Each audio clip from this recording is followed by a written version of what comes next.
À ce stade, en tout cas, je dois donc respecter et prendre note de cette situation.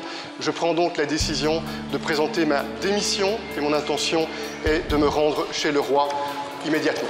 À quelques mois des élections législatives et fédérales, le pays est alors plongé dans une crise politique. Et le scrutin du mois de mai 2019, marqué par une percée de l'extrême droite flamande, n'offre pas d'issue. Aucune majorité claire ne se dégage. Le pays tout entier réclame maintenant un gouvernement résolu et stable. Mais après l'échec de cette mission et plus de 600 jours sans gouvernement, le roi Philippe a demandé à Egbert Lacarte, un libéral flamand, de chercher une fois de plus une majorité. C'est surprenant, hein, ce décalage entre le nord et le sud, ça c'est très surprenant. Ça fait un peu peur aussi, qu'est-ce qui va se passer avec la montée de l'extrême droite avec les Flamands. Is niet blijkbaar sluiten grenzen, maar het antwoord is organiseer een cursus hoe omgaan met vrouwen in asielcentra en hou een armlengte afstand. De sprekers en demonstranten hebben het vanmiddag in Antwerpen veel over wat er met oud en nieuw in Keulen is gebeurd. En ze hebben geen goed woord over voor de autoriteiten en de...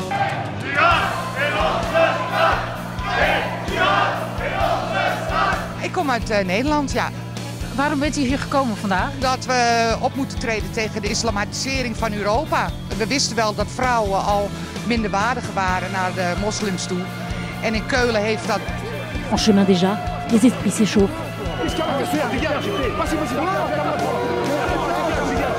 Des coups sont donnés, les insultes fusent. Les hooligans finissent par envahir le mémorial dédié aux victimes en scandant.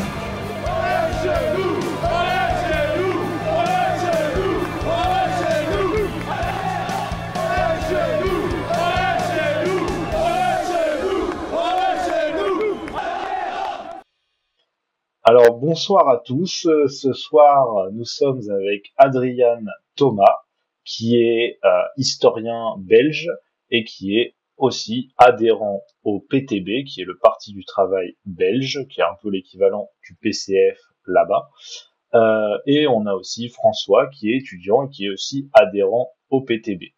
Donc par mesure de précaution, nous précisons qu'ils ne parlent pas au nom du PTB, hein, ce sont de simples adhérents qui viennent en leur nom propre et qui vont nous donner leur avis, leurs analyses, leurs éclairages sur la Belgique, là aussi en leur nom propre. Donc ce qu'ils vont dire n'engage pas tout leur parti.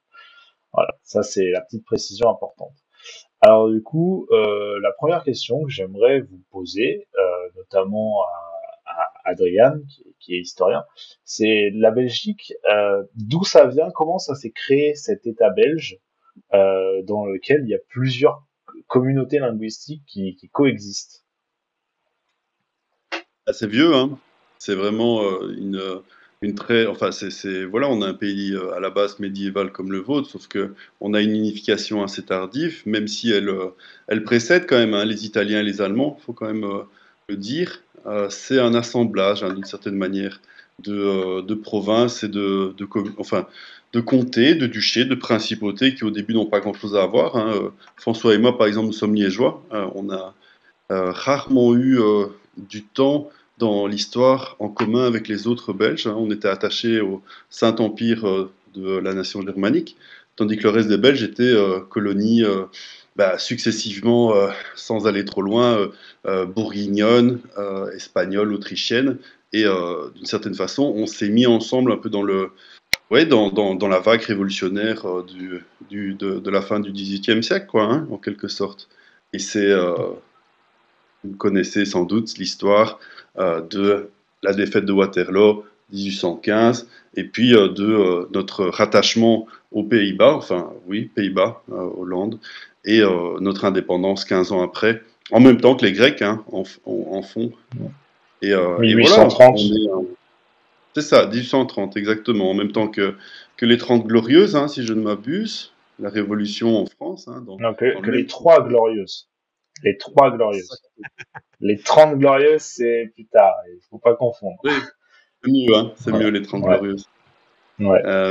Voilà, c'est c'est une histoire, je veux dire, qui est proche, mais qui est un peu différente que celle de la France, mais qui est quand même pas si éloignée que ça, hein, parce que on a un pays qui sert un peu de tampon, quoi, entre les grandes puissances de l'époque, d'une certaine manière, mais bon, on existe quand même depuis presque 2 siècles, donc c'est une histoire, une identité aussi qui s'est forgée depuis lors, quoi, hein, qui n'est pas négligée non plus.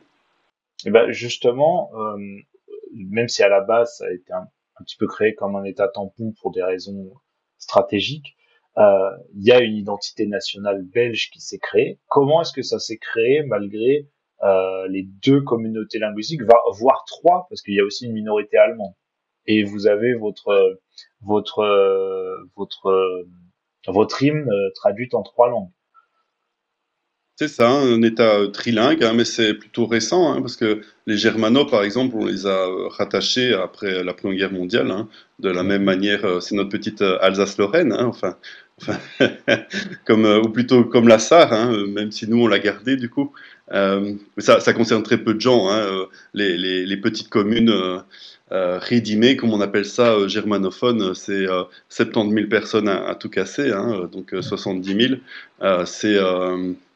Il faut dire, pour remonter tout le conflit linguistique, c'est relativement récent aussi, hein, c'est les années, je veux dire, vraiment 60, où les choses se mettent en place, mais on a un État qui s'est construit sur le français, hein, vraiment, c'est la langue de la bourgeoisie typique, et dans le fond, c'est pas un processus très différent d'acculturation qu'on retrouve dans toutes les bourgeoisies au sein de la France, je pense en Bretagne ou dans toutes les régions un peu excentrées, quoi, hein, en Flandre, je veux dire, c'était le français qui était parlé par la bourgeoisie et qui était, je veux dire, une revendication de classe en premier lieu, comme du côté francophone traditionnel, quoi, donc de Wallonie. Parce qu'il faut bien se dire que comme en France et comme sans doute partout ailleurs, quand on est ouvrier, quand on est paysan, on parle le dialecte. Donc je veux dire, la maîtrise du français, même en Wallonie, il y a 100 ans, allez, peut-être plus, il y a 150 ans, c'est une maîtrise relative, quoi, hein, parce que c'est d'abord évidemment, c'est la langue qu'on apprend à l'école, bien sûr, hein, mais c'est avec les gens oui, du quartier, du village, c'est le wallon qu'on parle en premier lieu, quoi, hein. Et puis de l'autre côté, évidemment, du côté néerlandophone, les flamands, c'est encore autre chose, parce que eux, c'est des dialectes différents, quoi, en quelque sorte, hein. Et puis après, arrive en quelque sorte dans le sillage de l'après-Première Guerre mondiale, des revendications linguistiques, parce qu'il y a ce traumatisme sur lequel les nationalistes flamands reviennent beaucoup, c'est-à-dire des consignes qui étaient données dans les tranchées par des officiers francophones à des soldats qui ne le parlaient pas. Et donc, ils ont construit beaucoup cette idée-là, hein, du soldat flamand sacrifié, alors que d'une certaine façon, souvent le paysan wallon n'avait pas une grosse maîtrise, n'avait pas beaucoup de vocabulaire non plus, hein, en quelque sorte. Et donc c'est dans ce sillage, quoi, là en quelque sorte, de l'entre-deux-guerres que a été obtenu les premières formes, je ne vais pas dire d'autonomie, mais en tout cas de reconnaissance, et puis qu'on a pu, dans le même temps, avoir un État où le néerlandais est reconnu comme une langue à part entière, au même titre que le français, quoi. Puis c'est bien après, encore après la Seconde Guerre mondiale, donc dans les années 60, qu'on va se diriger vers la rupture de l'État unitaire et vers un fédéralisme. Alors, comment ça s'est passé, cette arrivée du fédéralisme? Ça n'a pas toujours été comme ça en Belgique? Ben non, donc c'est un État unitaire, quoi, hein, depuis 1830 jusqu'à oui, la première réforme de l'État, c'est 1970, hein, donc 70. C'est une réforme de mémoire, hein, je n'ai pas eu le temps de beaucoup réviser, mais qui va créer donc deux communautés, donc des communautés de langue. Très compliqué, hein, en fait, hein, parce qu'on a le fédéralisme belge, il faut comprendre qu'on est dans un pays qui creuse beaucoup sa propre tombe, quoi, parce qu'on a un fédéralisme au niveau linguistique et on a un fédéralisme au niveau territorial, si je puis dire. On a 9 parlements différents en Belgique, hein, oui. Et surtout aussi avec des gouvernements différents. Vous avez des gouvernements au pluriel, et ça, c'est quelque chose qui est incompréhensible pour les Français. D'ailleurs, la dernière fois, j'avais vu un tweet qui parlait des gouvernements belges au pluriel. enfin de gouvernement belge au pluriel. Et sur le coup, alors que je savais, hein, mais sur le coup, j'ai cru que c'était une faute d'orthographe, qu'il y avait un pluriel en trop. Et est-ce que vous pouvez nous expliquer un peu ce système? Je crois qu'on est à la 7e réforme de l'État pour l'instant, si je ne m'abuse, et on est dans un partage des compétences qui est de plus en plus fort, quoi, hein. En fait, les gens en Belgique même ne s'y retrouvent pas, hein, eux-mêmes, quoi, hein. Il n'y a pas que les Français, quoi, hein. Donc, par exemple, on a aujourd'hui 4 ministres différents de la santé, quoi. Donc, imaginez, pendant la pandémie, on a bien rigolé, quoi, hein, pour savoir qui était responsable des masques, qui était responsable de ceci, cela. Ça a été n'importe quoi, en quelque sorte, hein. Et donc, voilà, on est dans une situation où tous les ministres marchent dessus. Il y en a beaucoup aussi, ça révolte pas mal les gens, hein, le système, en quelque sorte, de mandataires à n'en plus finir, quoi, en quelque sorte, hein, surtout au niveau de ces ministres qui sont à la fois responsables de tout et de rien, quoi, parce qu'ils se rejettent mutuellement la faute successivement, quoi. Et vous avez souvent des exemples comme ça de choses au quotidien où ce fédéralisme pose problème avec des institutions qui se renvoient la balle? C'est quotidien, c'est tout le temps. Ils passent Bah leur ouais, temps par exemple. ils passent leur temps à se jeter la balle. Alors là, dans l'immédiat, oui, il y a eu le cas de la crise sanitaire où là, ça a été assez pénible. Bon, il y a eu une tentative assez rapidement, malgré tout, de rassembler tous ces ministres pour qu'ils prennent des décisions tous ensemble. Et donc, on se retrouvait avec des réunions avec 8-9 ministres de la santé différents qui devaient débattre les uns les autres pour avoir une politique commune. Bon, c'était pas le truc le plus efficace du monde. C'est quand même un peu plus efficace quand on a un type qui décide et puis les autres qui suivent. Mais là, il fallait se mettre d'accord parce qu'en plus, il n'y a pas de hiérarchie des normes. Donc c'était assez pénible, assez ridicule et voilà. Donc vraiment la crise du Covid, c'était un bon exemple de tout ce qui va pas dans le système institutionnel belge. Et c'est que des histoires comme ça. La crise du Covid, c'était une des crises les plus fameuses à ce niveau, mais des polémiques entre ministres qui se renvoient la balle, qui ne sont jamais responsables de rien, c'est systématique et c'est assez pénible parce que du coup ils ne prennent aucune responsabilité à aucun niveau que ce soit. Et donc quand toi t'es citoyen, que tu vois ça, bon, tu sais même plus à qui t'adresser finalement quand tu veux te plaindre.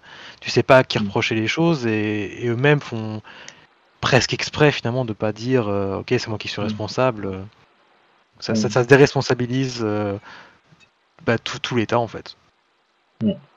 Et par exemple, un truc qui scotche souvent les Français, c'est qu'il n'y a pas d'éducation nationale chez nous.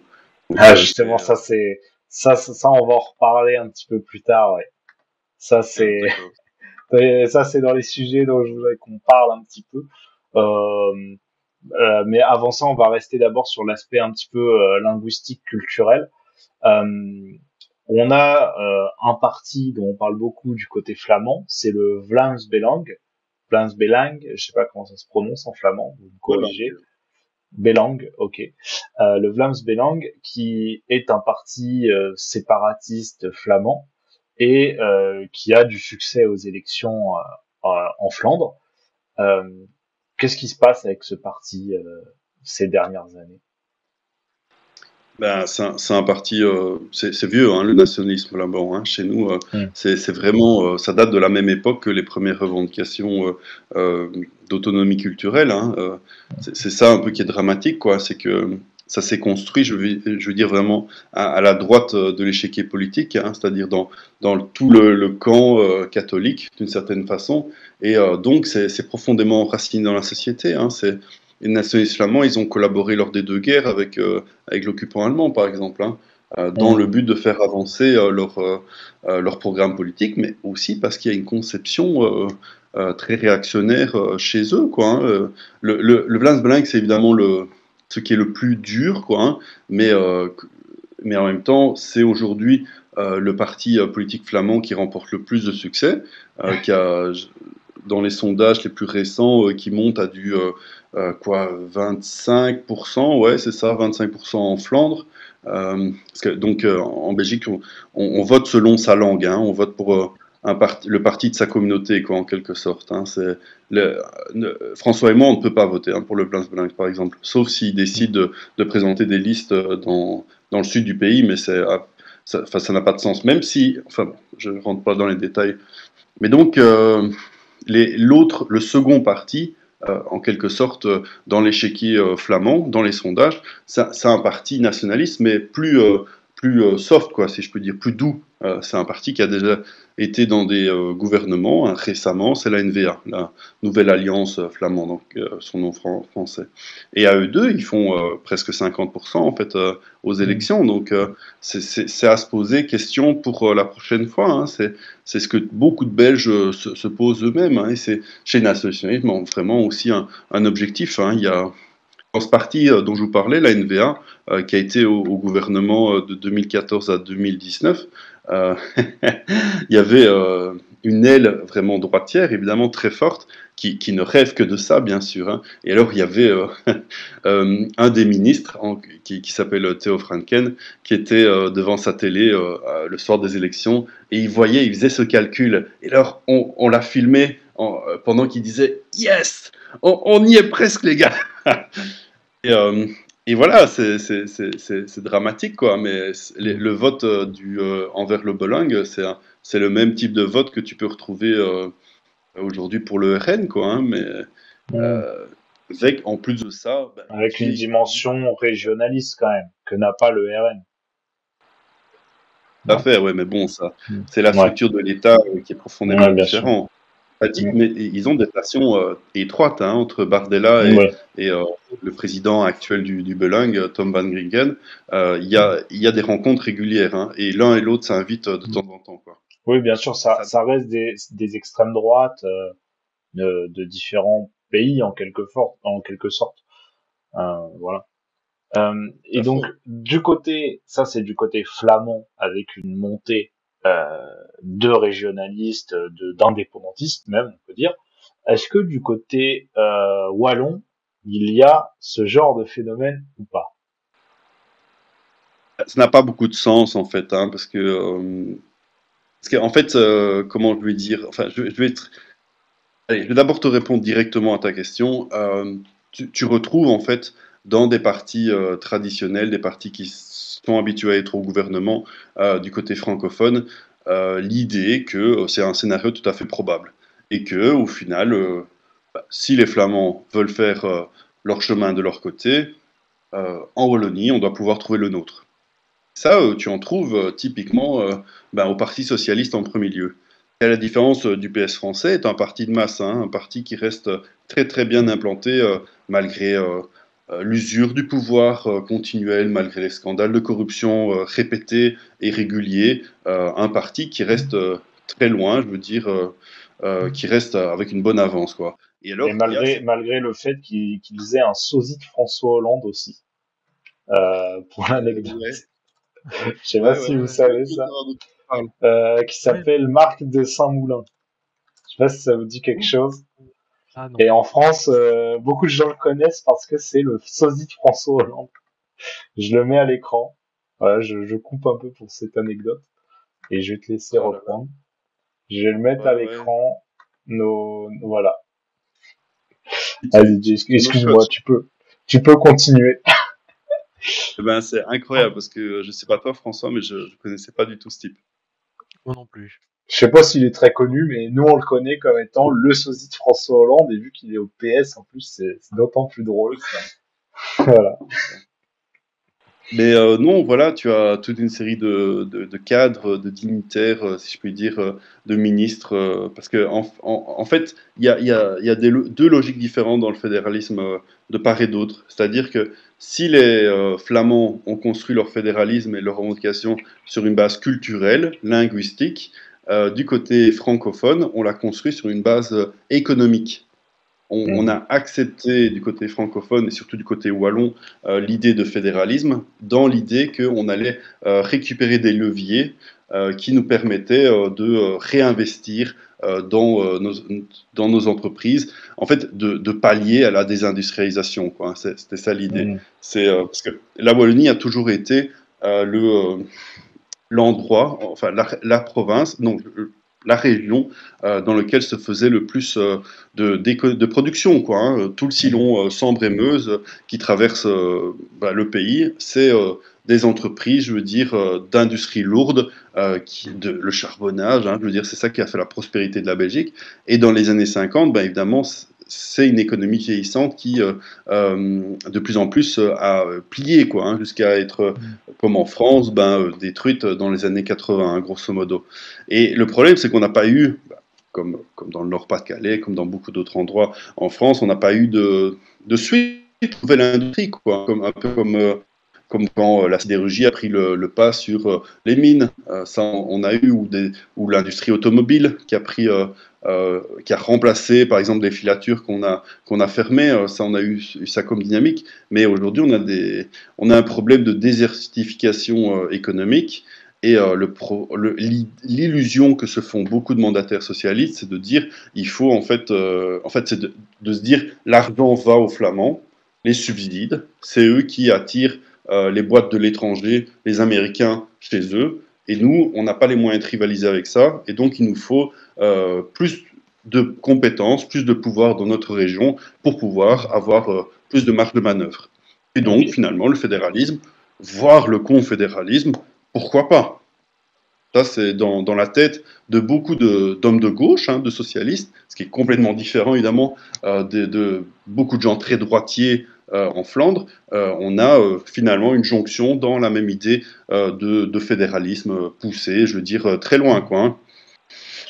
Peut-être même jusqu'au confédéralisme, sait-on jamais, ce qui est, il faut le dire aussi, l'antichambre de la séparation du pays, hein, parce que qu'est-ce qu'on va partager dans un pays confédéral? Je veux dire, à part la Suisse, quel pays dans le monde fonctionne sur un modèle confédéral? On garde quoi? On garde l'équipe nationale de foot, et à part ça, même l'armée, hein, le Belang veut avoir sa propre armée, par exemple. Même la diplomatie, elle est déjà fort scindée.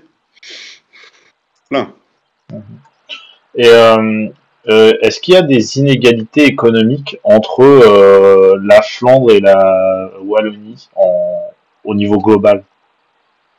Ah oui, on va pas, on peut pas dire le contraire, quoi, hein. Bien sûr, tu as des tas de coins de Flandre où il y a une misère sociale, où il y a, je veux dire, eu aussi une désertification économique, hein. Par exemple, pense au Limbourg, par exemple, où successivement ce sont les mines puis l'industrie automobile qui a fermé.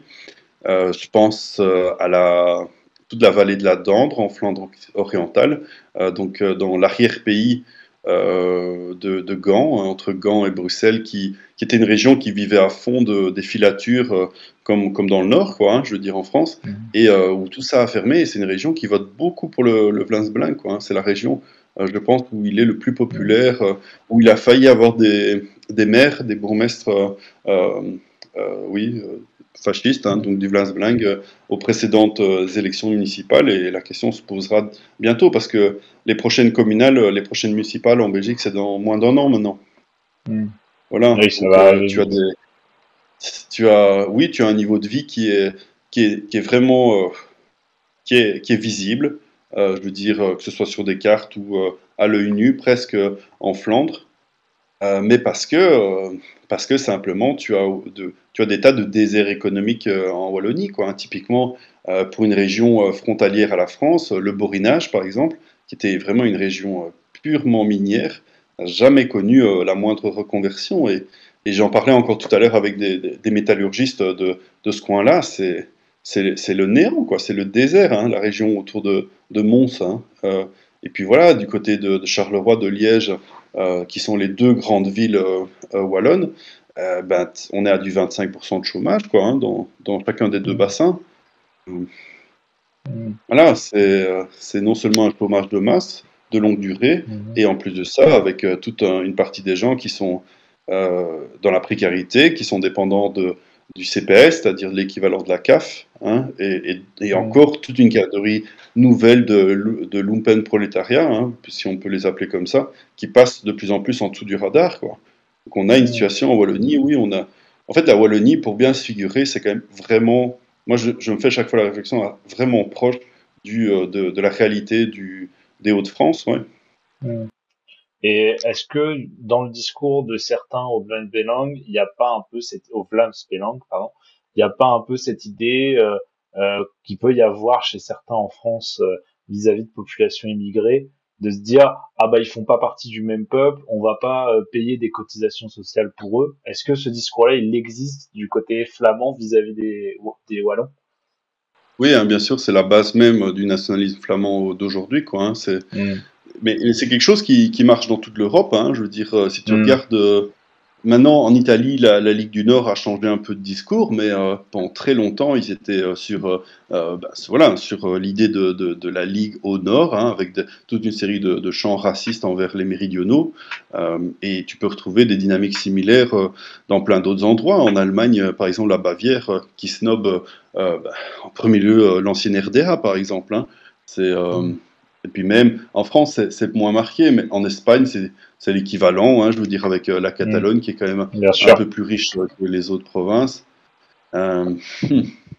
Avec aussi tout un problème d'identité nationale. Hein, et linguistique. Oui, aussi, bien sûr.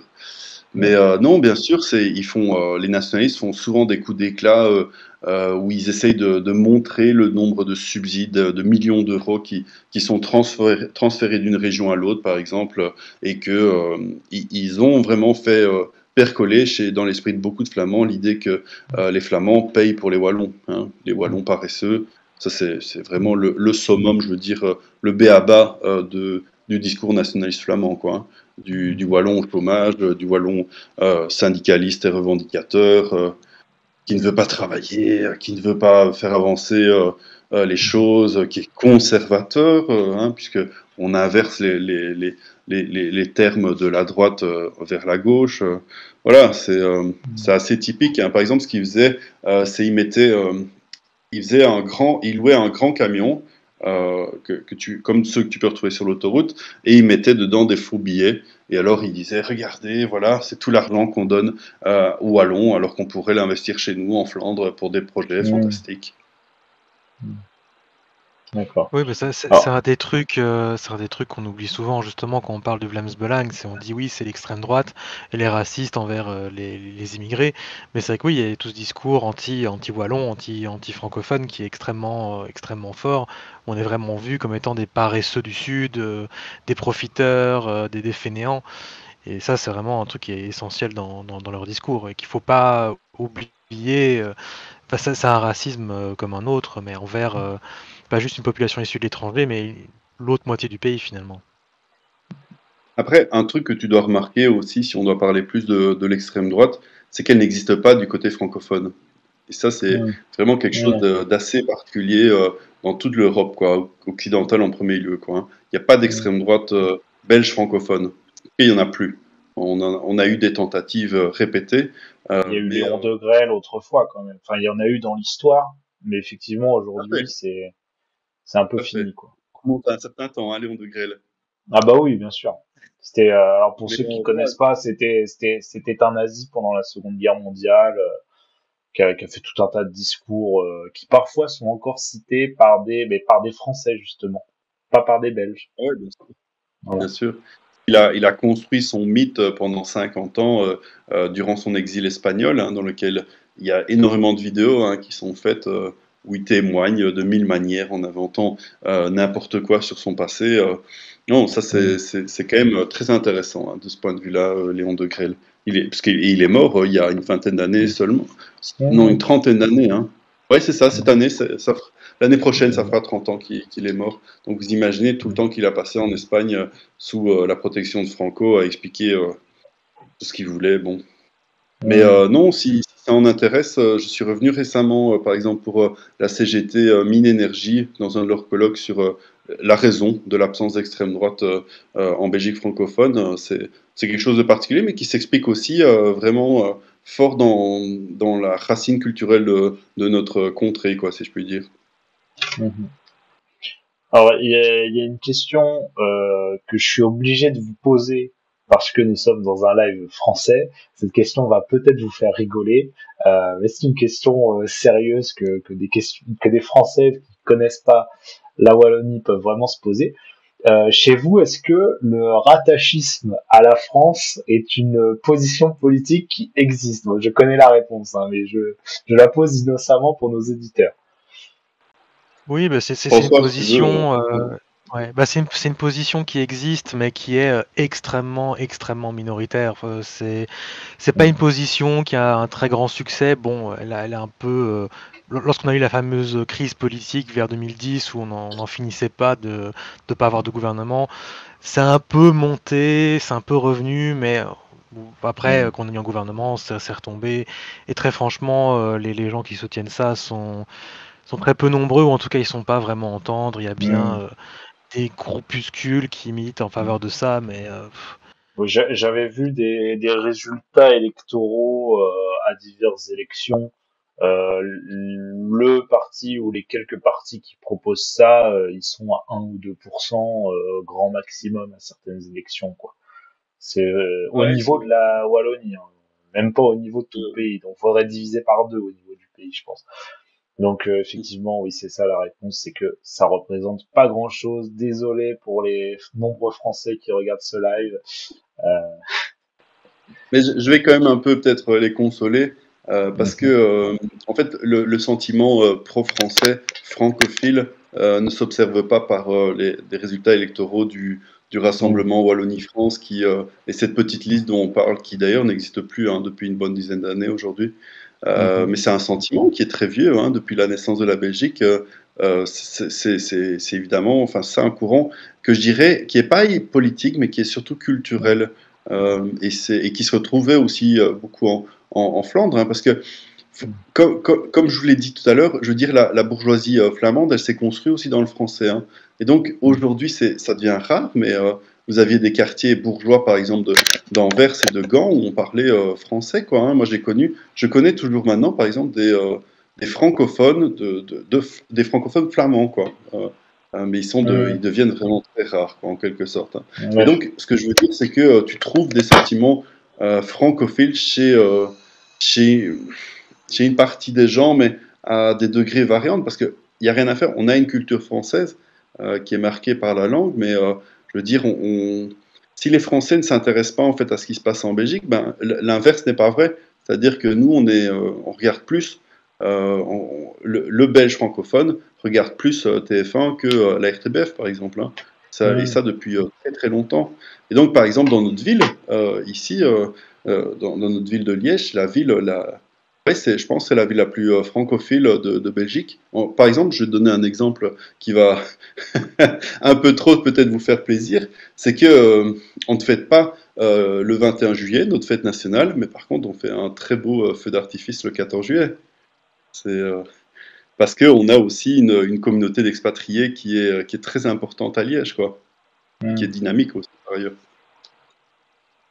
Alors, oui, tout bah, à l'heure, ça- vas-y, dis. ouais, Je te ouais. laisse finir. Et un élément supplémentaire aussi qui montre qu'on est très attiré par la France. En tout cas, on la regarde, on s'y reconnaît un peu. C'est que la communauté des francophones, son institution à l'origine s'appelle la communauté française. C'est pas la communauté francophone, c'est la communauté française. Donc ça veut dire quelque chose aussi d'un certain attachement à une culture française, même si on aime toujours ramener notre petit grain de sel belge dedans en disant bon, on est bien la France, on aime bien la culture française, mais il y a quand même euh, un côté un peu belge quand même qu'on lui apporte. Mais voilà, on est quand même inspiré par tout ça. Et c'est très difficile, hein, ces histoires d'identité, parce que on a un problème d'identité, hein. Moi, je pense en Belgique, on n'a plus d'identité nationale. On a une identité belge qui s'affirme lorsque les Diables Rouges gagnent un match. Euh, Par ça, je vois pas, hein. D'ailleurs, En est-ce que fait, le roi a une influence culturelle encore aujourd'hui sur l'identité beaucoup moins nationale qu'avant. ou Beaucoup moins qu'avant. Et au final, c'est pas plus mal. ça a pas le même poids qu'au Royaume-Uni, par exemple? Pas du tout. Bon, il y a encore des royalistes ici ou là, mais bon, très franchement, enfin, quand je parle de politique belge avec des gens, le roi, c'est pas vraiment un truc dont il parle. Et oui, il y a un attachement chez certaines personnes, mais bon, même par rapport à quand j'étais jeune, il y a 20 ans, je vois bien que le sentiment d'attachement à la monarchie, c'est bien affaissé. Et on est très loin de l'attachement à la monarchie qu'il pouvait y avoir il y a encore un siècle, quoi. Donc, Ouais, mais c'est différent, c'est un sentiment différent parce que la monarchie a été très importante, y compris au sein de la formation de gouvernement jusqu'à la mort de Baudouin, en fait, en 1993. C'était le dernier roi qui avait prétention à influencer sur le cours politique des choses, mais les deux derniers rois qu'on a eus, c'est des rois très modernes, quoi, hein, comme ceux que tu peux retrouver dans d'autres pays. Donc, c'est des rois qui misent beaucoup sur leur image, hein. Notre future reine, par exemple, hein, parce qu'on aura sans doute une reine, c'est l'image, je veux dire, elle est télémarketée comme ce que tu peux retrouver dans d'autres situations, quoi.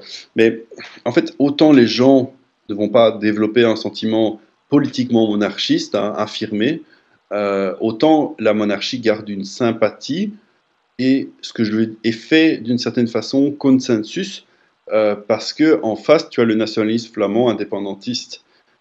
Tu n'as pas ce qui pose problème, c'est que tu n'as plus d'idéal républicain, comme il a existé longtemps chez les francophones ou à gauche.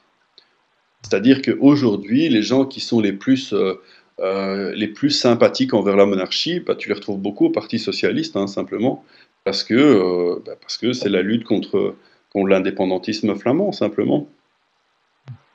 C'est vraiment, c'est quelque chose. Tu vois l'attachement des Français à la République, c'est quelque chose qui idéalement segmente également la gauche belge, la gauche francophone, mais c'est un mot qui est complètement creux et qui en fait n'intéresse plus personne, quoi, hein. C'est vraiment très rare les gens qui parlent de République. Mais en fait, non, il n'y a pas vraiment un système, il n'y a pas d'appartenance. Il n'y a pas d'appartenance des Belges à quoi que ce soit. On est, je pense comme beaucoup de peuples et de nations, mais enfin, on n'arrive pas en tout cas à faire nation aussi parce qu'on a ce problème. Parce que tu vois, par exemple, ce que tu dois bien comprendre, c'est que autant les Flamands, ils ont une cohérence. C'est-à-dire que la communauté et la région ne font qu'une. Parce que tu as une cohérence territoriale. Mais par exemple, va dire à un Bruxellois qu'il est wallon, il te dira mais non, je suis pas wallon. Tu vois, donc les francophones de Belgique n'ont pas d'unité, il n'y a pas de cohérence entre eux, quoi. Je veux dire, c'est comme ça qu'on a fait une fédération Wallonie-Bruxelles un peu pour contrebalancer la Flandre, mais en fait, on se reconnaissait dans une Belgique, je veux dire unitaire, mais la Belgique, enfin les francophones dans une structure fédérale, ça marche pas. Ça marche pas du tout. Mais après, les Belges francophones ne sont pas très demandeurs non plus d'idées nationales ou de l'idée de nation comme tu en retrouves en France, hein. C'est vraiment un des principaux gouffres culturels, idéologiques que tu retrouves entre les deux, hein. Autant, parce que les Belges francophones vont regarder la télévision française, ils vont lire les journaux français, enfin en tout cas pour une grande partie des gens, ils vont suivre des influenceurs français, tout ce que tu veux. Mais alors, toute la gaudriole autour de la patrie, la nation, ils sont vraiment allergiques, quoi. Tu as vraiment une allergie, ça fait vraiment consensus, je trouve, chez la plupart des Belges qui vont dire ah oui, tout le ramdam autour du drapeau, du pays, du grand pays dans le monde. Parce que oui, on se construit depuis un bon bout de temps sur le contraire, je veux dire, d'une nation, quoi. D'accord. Alors, il y a une... D'ailleurs, là-dessus... vas-y. Ouais. Non, vas-y, on a un petit décalage, t'inquiète. Sur l'absence d'identité, justement, c'est ça qui était très très drôle quand chez nous, qui est un mouvement d'extrême droite qui essaye d'incarner l'extrême droite francophone, vu que le précédent parti n'existe plus, qui essaie de devenir le parti qui monopolise ce secteur de la vie politique. Quand il a fait sa conférence de présentation, il disait oui, nous sommes un parti identitaire et tout, et il y a un journaliste qui a posé la question, d'accord, identitaire, mais de quelle identité? Est-ce que c'est wallon? Est-ce que c'est bruxellois? Est-ce que c'est francophone? Est-ce que c'est belge unitaire?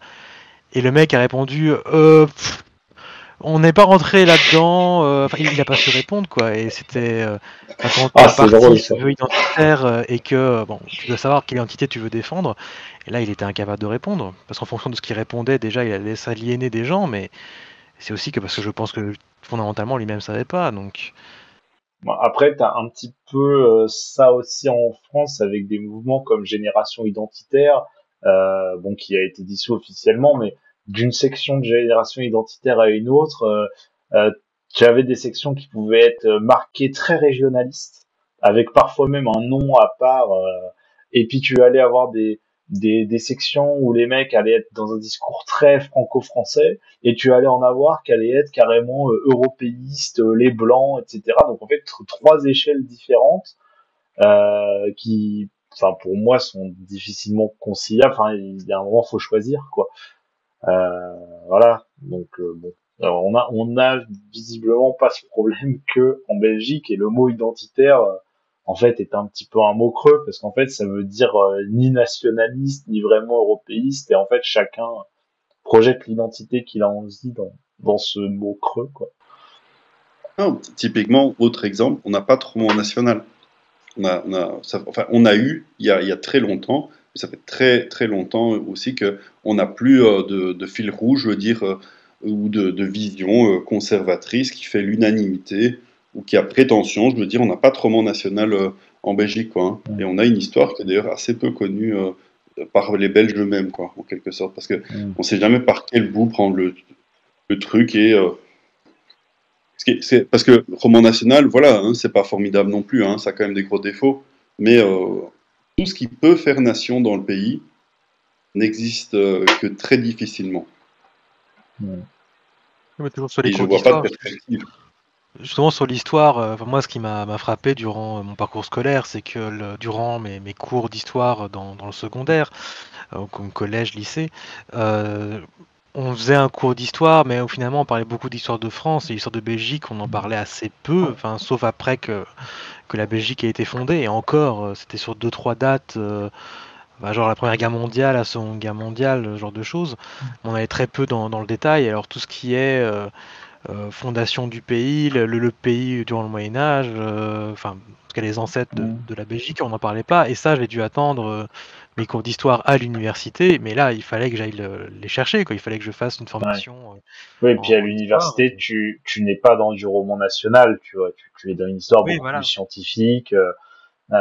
C'est qu'une minorité de gens qui vont faire de l'histoire. Et justement, on va revenir à un sujet que tu avais failli évoquer tout à l'heure, Adriane, c'est que finalement, là, vous parlez de roman national, mais pour avoir un roman national, il faut quelque chose de structurel, il faut une éducation nationale, pour que tout le monde apprenne un petit peu la même histoire, les mêmes programmes, etc. En Belgique, j'ai vu un chiffre, c'est que là, parmi les écoliers / collégiens / lycéens, il y en a que 25% qui sont dans le public. Tout le reste, c'est dans du privé, majoritairement catholique. Et en plus, du coup, vos écoles publiques, c'est dépendant d'entités régionales, de ce que j'ai cru comprendre. Faut me corriger si je dis des bêtises, je vais vous laisser en parler. Comment ça marche, cette histoire? Voilà, François, si tu veux essayer d'expliquer. Ouais, ça a l'air d'être un gros bazar quand même. Ouais, c'est assez compliqué la question scolaire. Ça fait il y a eu ce qu'on appelle des guerres scolaires en Belgique à propos de ça. Ah oui, carrément. Des guerres scolaires.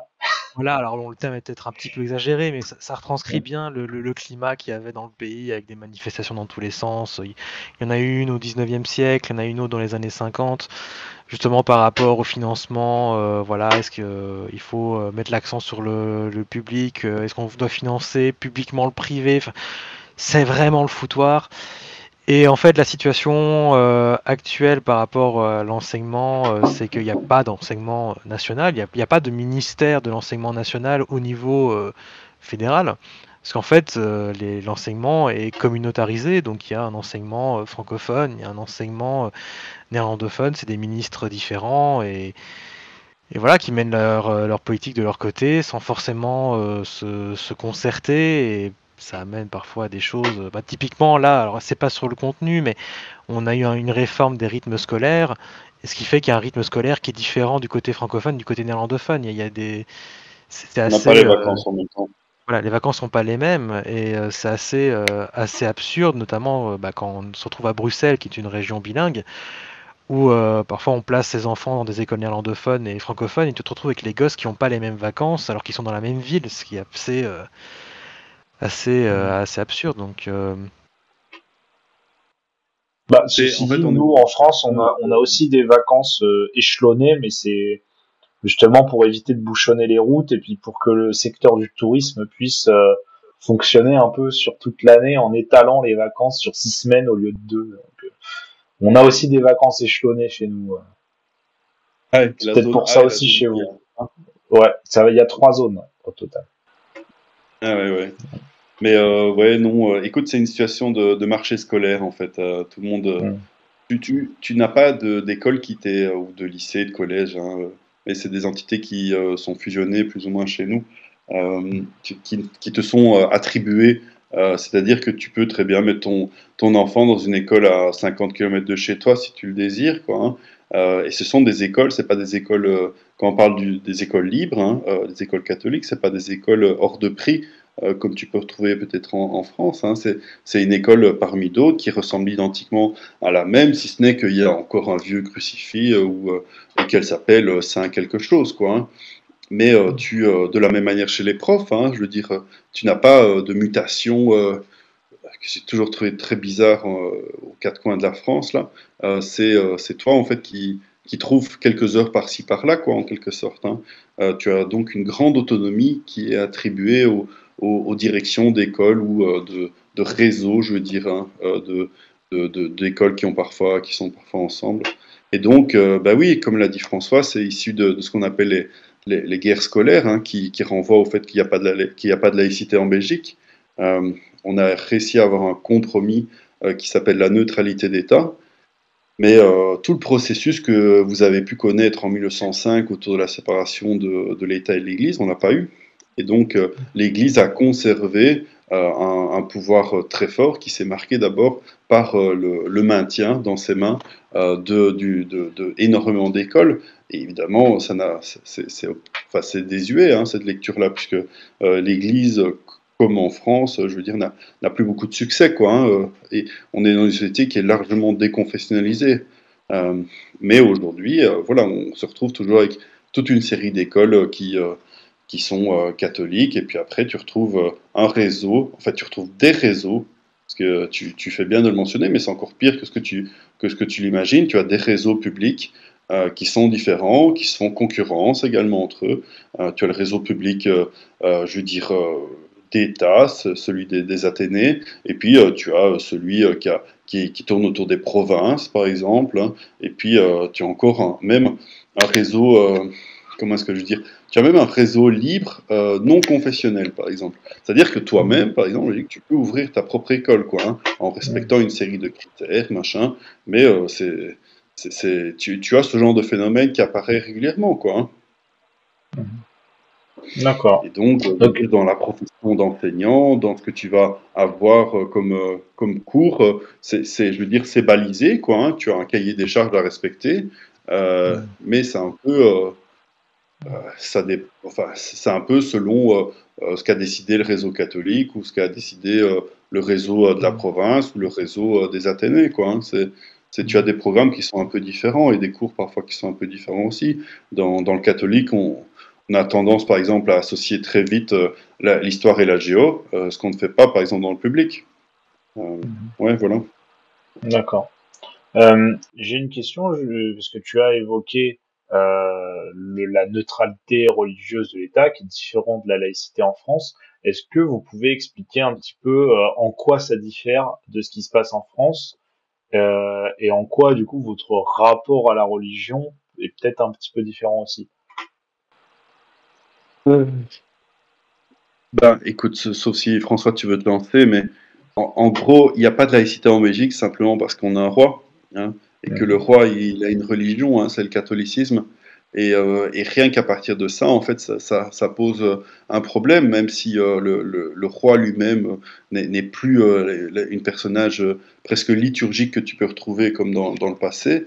Il reste, je veux dire, des moments dans l'année où on a un Te Deum, par exemple, hein, dans lequel le roi, je veux dire, il y a une messe qui est officiée en son honneur et tout le gouvernement y est associé, hein, par exemple. Hein.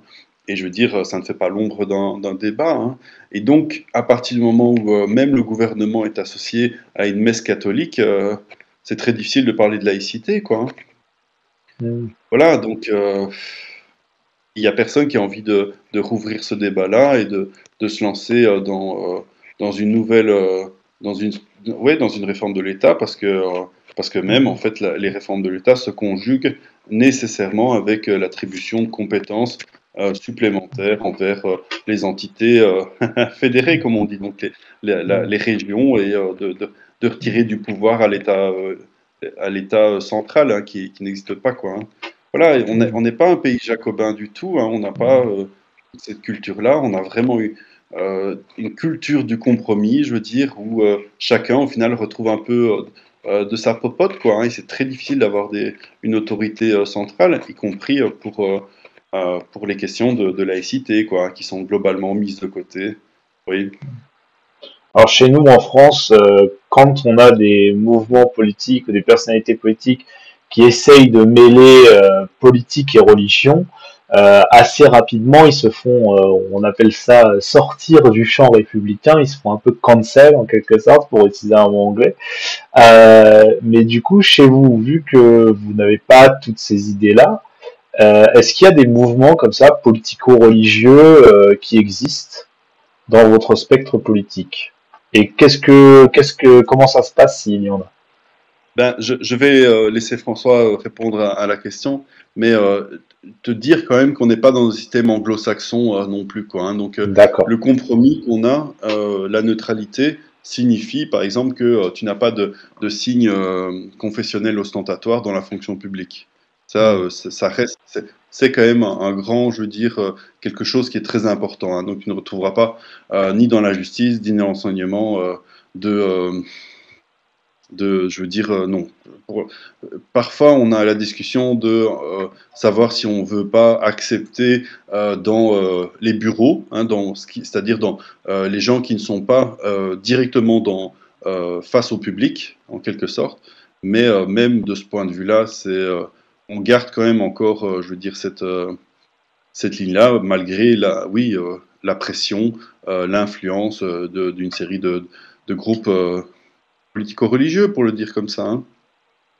Oui, bah, à Bruxelles, il y a même certains qui commencent à parler de neutralité inclusive par rapport à ça, justement, où on envisage justement d'autoriser le port de signes religieux, mais ce serait neutre quand même, ce serait neutralité inclusive, c'est tout un concept. Non, enfin vraiment des mouvements politico-religieux. Bon, en soi, on a en Belgique, depuis la fondation du pays, le mouvement catholique, voilà, le grand parti catholique du 19e siècle qui est devenu la démocratie chrétienne au fur et à mesure, et qui se revendique du catholicisme, même si bon, c'est peut-être moins ouvertement référencé à tout ce qui est l'Église catholique, même si voilà, il y a quand même les bonnes vieilles valeurs conservatrices qui y restent, mais de toute façon la démocratie chrétienne est de moins en moins puissante en Belgique.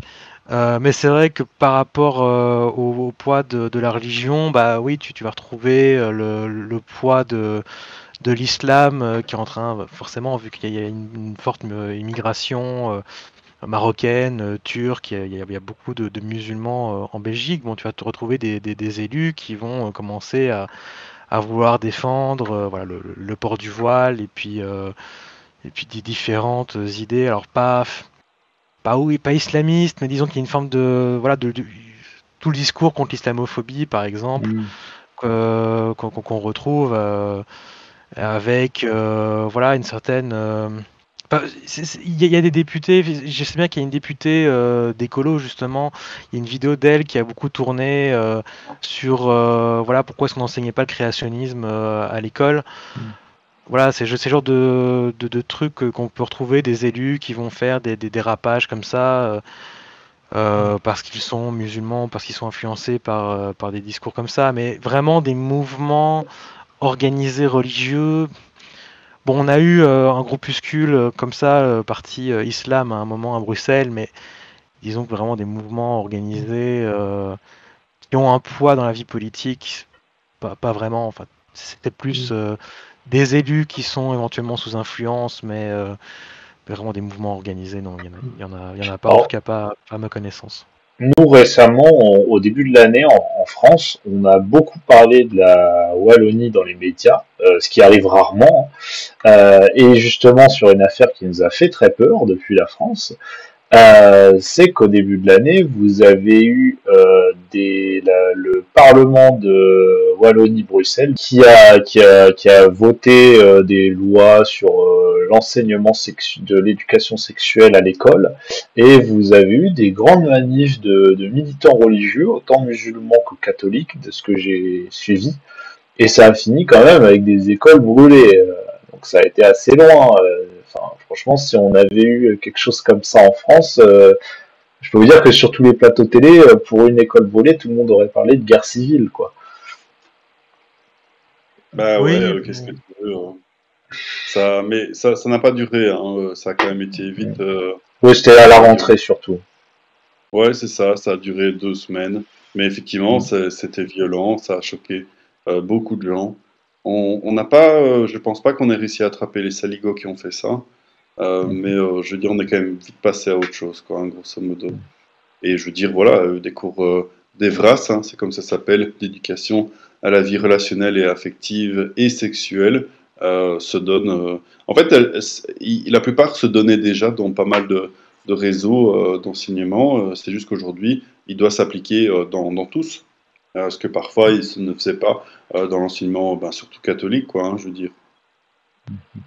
ouais, bah, en plus, ce qui était intéressant avec ces manifs, quand on regardait la composition, bon, il y avait beaucoup de musulmans, dont beaucoup de militants assez islamistes, mais il y avait aussi des catholiques intégristes. Notamment, on a eu droit à des gens de Civitas que vous connaissez bien en France. On Ah, il y en avait a en des... Belgique.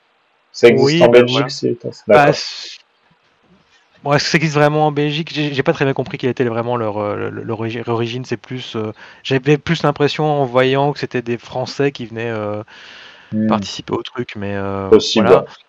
Mais voilà, il y avait des complotistes, des anti-woke, voilà, et tous ces gens qui se sont rassemblés pour militer ensemble, alors que spontanément, parfois tu te dis, bon, ils ont rien à foutre ensemble, bah en fait, si, bah, dès qu'il s'agit de s'unir contre l'éducation sexuelle, bah, tu peux avoir les chrétiens intégristes et les musulmans, enfin les islamistes finalement, qui vont s'unir et dépasser leurs querelles religieuses au profit de lutter contre l'ennemi commun qui est ce cours d'éducation sexuelle sataniste. Donc voilà.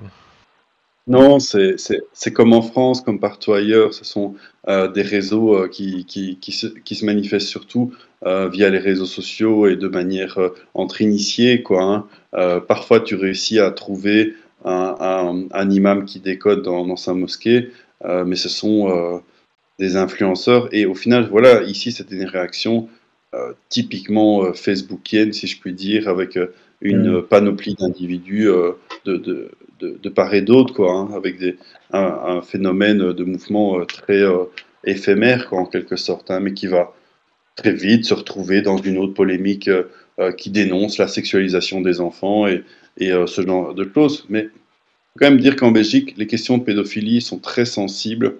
On a quand même été très marqué par, dans les années 90, hein, donc 90, sur bah, toute l'affaire Marc Dutroux, quoi, hein. Ça a mobilisé et ça a touché vraiment, ça a changé assez fort la manière dont on concevait l'enfant et comment on devait le protéger de dangers extérieurs. Oui. Mais non, vraiment, c'est des choses qui sont identiques dans tous les pays. Tu as des réseaux sociaux, des influenceurs qui parlent, qui ne te sont pas accessibles aussi via des questions d'algorithme. Si tu n'es pas intéressé par ceci, cela, il y a beaucoup de gens qui se politisent ou qui se radicalisent de cette manière. C'est ouais. Alors tout à l'heure, là, on a parlé de beaucoup de sujets. Il y a un sujet sur lequel on n'a pas développé, sur lequel j'aimerais un petit peu revenir, parce que ça, il faut en parler aux Français qui ne comprennent pas bien ces histoires. Euh, il y a eu des moments où vous n'aviez pas de gouvernement pendant un long moment. Le record, c'était quoi? C'était combien de mois 541. déjà? Combien? 541. Ouais, c'est ça. Donc, C'est quasiment politiquement. 20 mois, quoi. 20 mois à peu près. Plus d'un an et demi, quoi. Tout à fait, oui, Voilà. effectivement. Ouais. Il Alors, y a eu un qu'est-ce mouvement, oui. qui s'est passé pour en arriver là? Et voilà, c'est simplement que tu regardes le paysage, regarde le spectre politique belge, hein, d'une certaine façon, regarde le paysage politique néerlandais, tu retrouves une vingtaine de partis différents, quoi. Et vas-y, fais un gouvernement avec ça. Euh, Tu vois, allez, je veux dire, vous fonctionnez déjà avec. Enfin, déjà, rien que pour vous, s'il y a deux partis dans le même gouvernement, ça vous Oui, choque un peu, ça s'appelle une cohabitation et c'est un problème. mais nous, depuis très longtemps, on fait des Des coalitions. Bon, coalitions, ouais. Comme en Allemagne, un ouais, petit peu, en quelque sorte. Ouais, oui, c'est bien ça. sûr. Ouais. On est Ok. à la proportionnelle depuis très très longtemps, hein, depuis plus d'un siècle, et forcément, et en plus avec le fédéralisme, on se retrouve avec des partis. Les partis sont communautarisés, quoi, hein. Donc c'est-à-dire que tous les partis ont leur pendant du côté francophone ou néerlandophone. Donc les socialistes s'appellent PS du côté francophone, et ils s'appellent Vooruit, comme Vorwärts, hein, en allemand. Ah, ça En... c'est pas le même parti officiellement? Non, c'est C'est pas le deux même Non, partis parti. différents. C'est pas la même D'accord. structure du tout. Donc, c'est Et pas la même pour ce structure. qui est du PTB, des deux côtés, c'est le même parti ou pas? tout à fait, oui. Ça, C'est c'est une un structure parti unitaire. complètement, Ah, mais je pensais que complètement. le PS était pareil, du coup. Non. D'accord. Non, Non, non, les nous comptons à partis, ce sens, hein. les partis traditionnels en fait ont explosé justement avec le processus de fédéralisation. Les catholiques ont explosé en premier vers la fin des années 60, début des années 70, et puis après les libéraux ont suivi, les socialistes ont suivi. Bon, les écolos c'est un peu différent parce qu'en fait il y a une formation du parti francophone, du parti néerlandophone de façon séparée, mais ils se sont jamais unifiés. Et en fait, finalement, dans le paysage politique belge actuel, le seul parti réellement unitaire, c'est le PTB, quoi. Mais tous les autres c'est vraiment des partis différents. C'est pas juste des fédérations distinctes, mais qui ont des liens. Non, c'est vraiment des différents partis. Ils peuvent dialoguer entre eux, quoique pas toujours. Et voilà, c'est pour ça aussi que c'est un peu compliqué. C'est pour ça qu'on se retrouve avec le gouvernement actuel, on est avec 7 partis. Mais si les partis étaient unifiés sur des bases euh, idéologiques, finalement, s'il n'y avait pas eu la scission, on serait à 4 partis dans le gouvernement, quoi. Donc c'est ça qui complique aussi tout le bordel. Non, et alors, voilà, ça vaut quand même la peine d'être mentionné, d'être expliqué. Donc, PTB égale PVDA. C'est un parti qui, évidemment, est plus ou moins récent dans l'émergence sur la scène politique, mais qui s'est construit sur un modèle, oui, bilingue, quoi, qui s'est construit comme parti national, et puis en grandissant, bah, a conservé cette structure, même si c'est compliqué, parce qu'en fait, tu dois évoluer avec deux paysages politiques et culturels qui sont différents. C'est ce que tu vas raconter du côté francophone, c'est vraiment pas la même chose que tu vas retrouver de l'autre côté, même je veux dire, dans la presse écrite ou audiovisuelle du côté flamand, hein, qui est beaucoup plus à droite. Et ça, évidemment, c'est des contorsions fameusement importantes, mais après, voilà, c'est l'idéal aussi unitaire qu'a le PTB, et il se distingue beaucoup là-dessus, parce que il y a juste les écologistes qui parviennent à s'entendre plus ou moins entre part et d'autre de la frontière linguistique.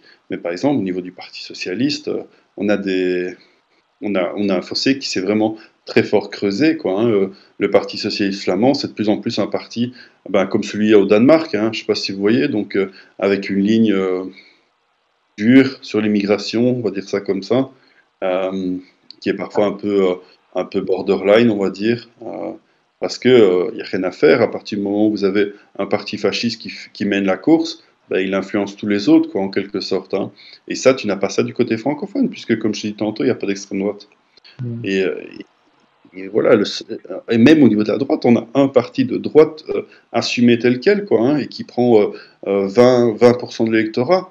Et puis voilà, tu retrouves un parti centriste qui est en plein revival, qui tourne autour de 5 à 10%, et puis le Parti socialiste qui on va dire, est plus ou moins sur une ligne hollandiste, hein, pour parler en termes français.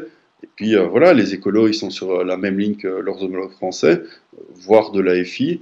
Et puis tu as le PTB qui, du côté francophone, avoisine les 15-20%. Tu vois, donc les schémas sont vraiment pas les mêmes de part et d'autre. Mais après, cela dit, tu vois, par exemple, les nationalistes flamands désignaient de manière assez naturelle alors le PTB flamand comme un parti francophone. Et d'ailleurs, tu retrouves toujours, hein, vraiment, ils refusent de dire le nom flamand, le nom néerlandophone du PTB, PVDA. Ils disent à chaque fois le PTB, tu vois, en parlant de nous, hein, presque texto en français, quoi.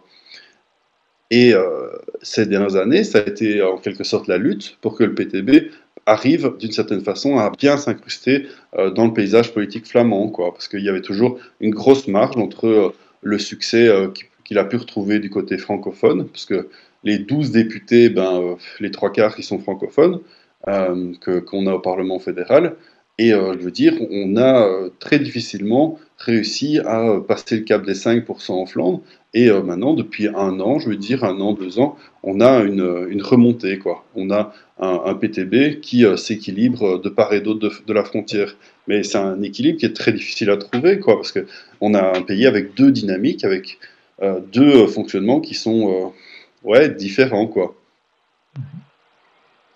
Alors j'ai une question pour la fin, pour conclure. Est-ce que malgré tous ces problèmes politiques, institutionnels, culturels, est-ce que vous pensez que la Belgique a un avenir devant elle, ou est-ce que ça risque d'exploser en plein vol à un moment ou un autre?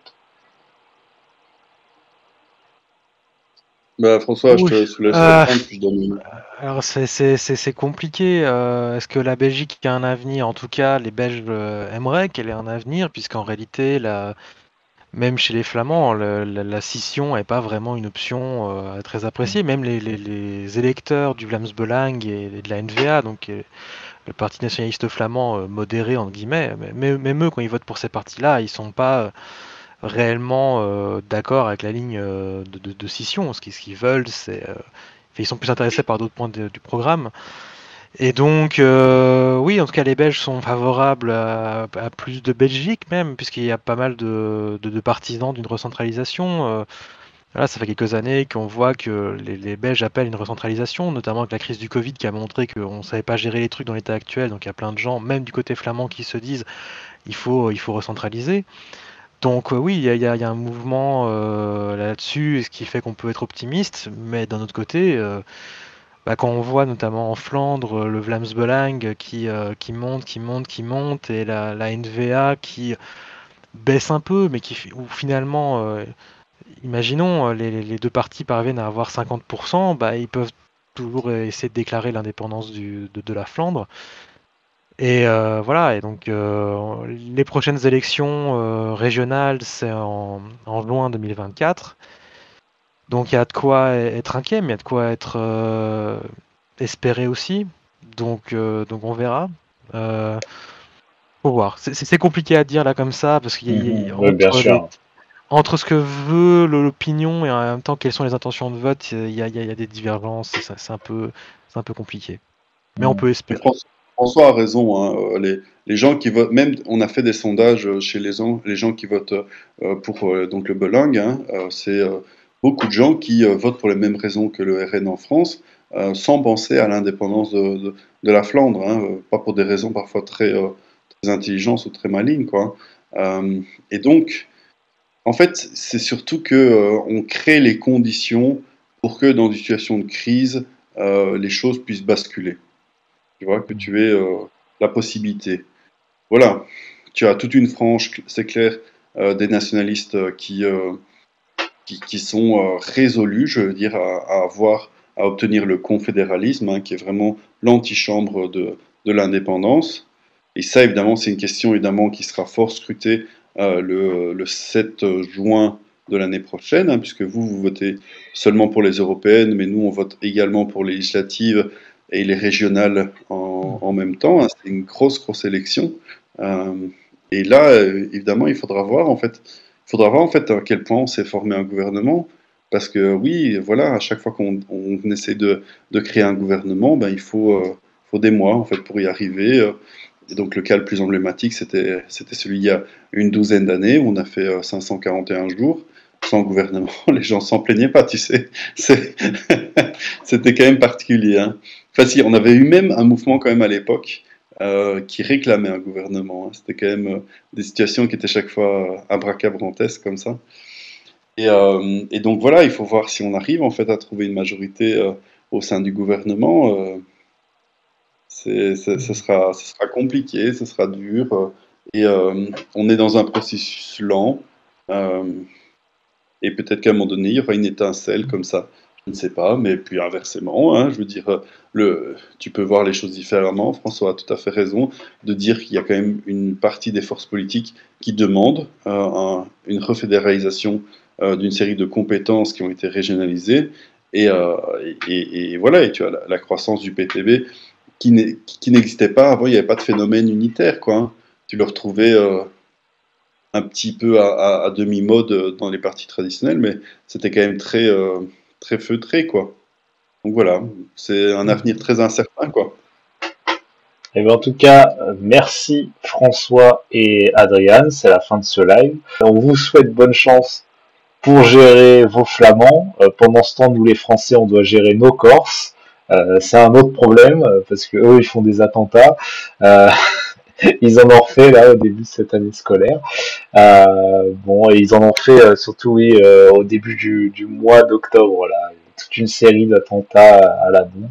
Enfin bref, voilà, des histoires de régionalisme, on en a aussi chez nous. Bon voilà, donc merci à tous ceux qui nous ont écoutés. La rediffusion comme d'habitude sera disponible sur YouTube. Et je vous dis au revoir.